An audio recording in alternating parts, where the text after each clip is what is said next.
Hello, good Thursday morning to you. Today is Myth Stomping Thursday, and I am going to continue on this segment of rejection, sensitivity, dysphoria, and I have 4 myths for you today, or 4 stigmas, or whatever it is.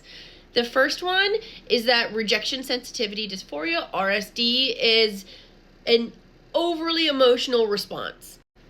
Let me reframe that. It's just an overreaction, when really it is not an overreaction. Your brain is responding to a neurobiological response where the reaction to an event is very disproportionate. But that does not mean that you aren't feeling these feelings very intensely. It could be that the Domino's pizza guy brought pepperoni when you really wanted pineapple on pizza, and then you end up crying at the door. Disproportionate response. However, you are feeling it very, very, very realistically in this scenario. Second myth. People with RSD are just attention seeking.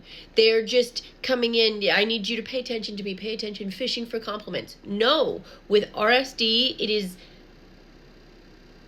so physically painful, so emotionally painful that we are coming in struggling to control where our emotions are at.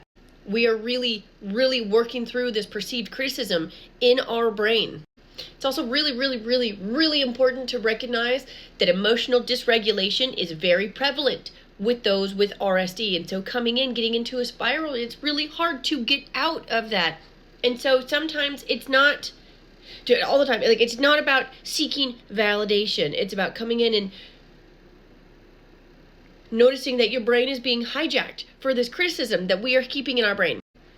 Third one, RSD is not simply controlled by, I'm going to think positively. We cannot positive our way out of these things. It is beneficial. Creating new neural pathways in our brain, that's wonderful. I love gratitude lists. I love these things, but that does not mean that that can make the RSD go away.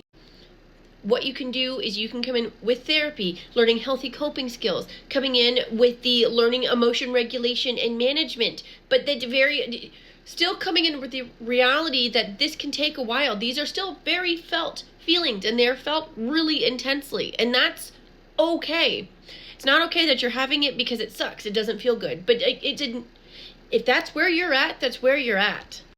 The last one, and I think a really, really, really big one, is that RSD is not a serious condition. Holy mackerel. It is absolutely a serious condition. If it is unchecked, it can lead to higher levels of depression, low self-worth, low self-esteem, feelings of isolation, feelings of I suck, and why am I not being able to do this? And it's just, it hurts and it doesn't feel good, and it can make you feel so isolated and so alone, and that is not, it sucks. It really, really, really sucks.